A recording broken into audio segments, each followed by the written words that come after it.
top? All right. So, last night, I was at a gas station, and I was wearing my security shirt. You gotta do security. And we had a guy there who I happened to bump into, also does security. He actually does it with his brother. And he offered me a job, working at one of the sites that his brother was at that company as an armed guard. So he got my number down, and he said, I'm going to talk to my brother, I'm going to give you a call tomorrow, and we're going to get you a job as an armed guard, right? You can be making $17 an hour, you can get plenty of overtime, bam. And I was like, awesome, that's great. Although in the back of my mind at this point, I already knew exactly what was going to happen. And that's exactly what happened. Did the motherfucker give me a call? The motherfucker didn't give me a call. Is the motherfucker going to give me a call? He is not going to give me a call. I'll tell you another example. I used to work at a gas station just down the road from here. I've had guys come in there and offer me jobs. They'll be like, hey, I know manager, this place, I can get you a job as assistant manager, they're hiring for an assistant manager, blah, blah, blah, blah, blah, blah, blah, blah, blah. What's your number, right? I'm going to give you a call when you're ready to come in for an interview. Guess what happens? Nobody gives me a call. The next time I see them, I'm like, hey, what happened to that job? And they try to pretend they don't know what I'm talking about. I remember there was a guy that was a mechanic who worked on cars. The particular car that I was driving was the Volvo. And my car was having a problem at the time. And he said that, looking at your car, just briefly, he said, I think it's a problem with your mass airflow sensor. You know what? In my shop, I got a spare mass airflow sensor for a Volvo V70. I can sell it to you for $50. It's half the price of what you buy an auto center. I was like, oh man, that's a good deal. All right, let's go and get it. He said, oh, well, when I find it, let me take your number down. A week passes, I give him a call. Where's the mass airflow sensor? Can we close the deal? As soon as I find it, I'll give you a call. Did the motherfucker give me a call? No. So here's my question. If you know that either you don't have it, or if you know that you can't get me a job, or if you know that you're not going to do something that you're claiming or promising to do, why the fuck would you say that you're going to do it? And guess what? I will say this much, and this is especially true in America, in this society, right? I mean, this happens everywhere, but this is especially true in America. People will say, most of the shit that people say to you is going to be hot air. Small talk, right? And the reason why I say this is especially true in America is because in America, everybody wears a diplomatic mask. Everybody wears a diplomatic mask. America is a conglomeration of the whole world. Now, let's look at the whole world, and let's look at history. Has everybody gotten along with each other? No. Has everybody been in harmony with each other? No. We've had wars throughout the world, throughout world history. All right? Yet, here in America, we have the whole world basically living over here.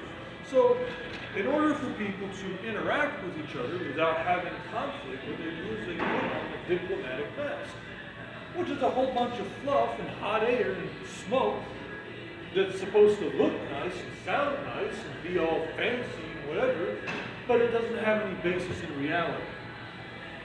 So you're going to have lots of situations, especially in America, where people are going to go and make promises, and they're going to say all kinds of fluffy shit, and they're not going to follow through on anything.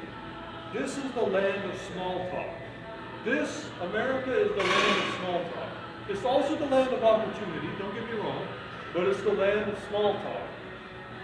More than anywhere else, people here are going to make promises in default of that. They're going to tell you all kinds of shit that they themselves in the moment know that they never can follow through on. And that's something I really don't value in individuals. What I really value is if your words and what you say and your actions are in alignment. That's called accountability. If you know that you can't do something, don't say that you're going to do it.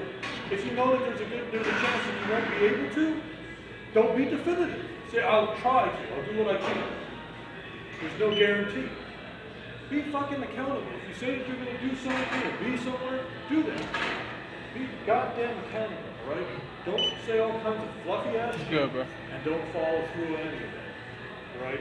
But that's something that we do all the damn time. And of course, this is done throughout the world, but this is especially true here. The reason why it's true, especially true here, is because this is a mixture of the whole world, and the whole world doesn't get along with itself. So if they're going to be put together in one society, everyone's got to put on some kind of a diplomatic mask, almost like ambassadors of the country. Right? You look at ambassadors of the country going and talking to each other, or politicians, or whatever. You see that they always pretend that they're happy to see each other.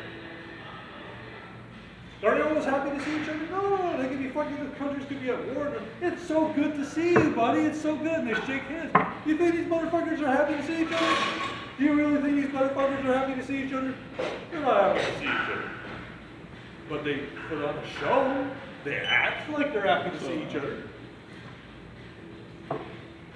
Yeah, this is the land of small talk. Yeah. It's also the land of opportunity, don't get me wrong. And they go hand in hand. It is the land of small talk because it is the land of opportunity. People come here from around the world to live a good quality of life.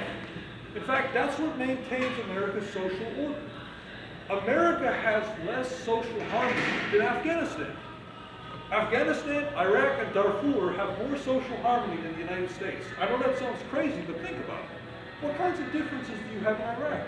All the people that are Arabs, for the most part, you got the Kurds and stuff, they're very closely related. They're all Muslim. You got different denominations of Islam, and that's what a big part of the conflict there is about. But they're pretty much, very much the same, right? You look at different parts of Africa, so, I mean, well, same race, different ethnicity and stuff, different religion, but they're very similar, right? Similar. Historically, England, Ireland, religion, 7 p.m. Basically the same people. America's got every possible difference that you can think of. And these are the different, and all these differences are the ingredients for pretty much every conflict in history. Think about it. Like in America, you've got racial and ethnic divisions. You've got religious divisions. You've got a massive ideological divide in this country. Ideological divide is one of the biggest causes of conflict. Look at, for instance, the Bolshevik Revolution in Russia, and then the revolution they had in China with the communists. That was a conflict between communists and capitalists. Ideology. Hitler against Stalin, ideology, right? Again, let's get into communism, as well as ethnic differences and stuff. But all of those differences are driving forces in conflict. Cultural, ethnic, religious, ideological. America's got all of those differences. They've got all those differences squared. So, here's my question. Why doesn't America look like Afghanistan? And the reason why is because Americans have too much to lose. If you live in Afghanistan, or if you live in Iraq, you don't have nearly as much luxury and opulence and opportunities as you have in America. So if you're angry and you blow some shit up, it's not going to cause as much damage, you're not going to lose as much. Here, if you blow a whole bunch of shit up, you're going to lose all this mixed-use development. There's no LA fitness like this. You're going to lose the shit, all right? Americans have too much to lose. Our lifestyle, the luxury of our lifestyle, pacifies our sentiments like a pacifier pacifies the noise from a baby. A baby is crying. You put a pacifier in the baby's mouth, and what happens? It silences the noise. Now, you can still sometimes hear a little bit sound. And that in our society, you can see that in the form of riots, you can see that in the form of some, little things, like little things here and there. Yeah. That's just some noise coming out. And it's louder when you have a bad economic situation or a hurricane situation or something like that. It makes it worse. It makes it louder because some of that luxury is taken away. And then people start to erupt. There was actually a movie. I forgot what it was called. And the premise of that movie was there was a power outage for 1 week in the city, a complete power outage for 1 week.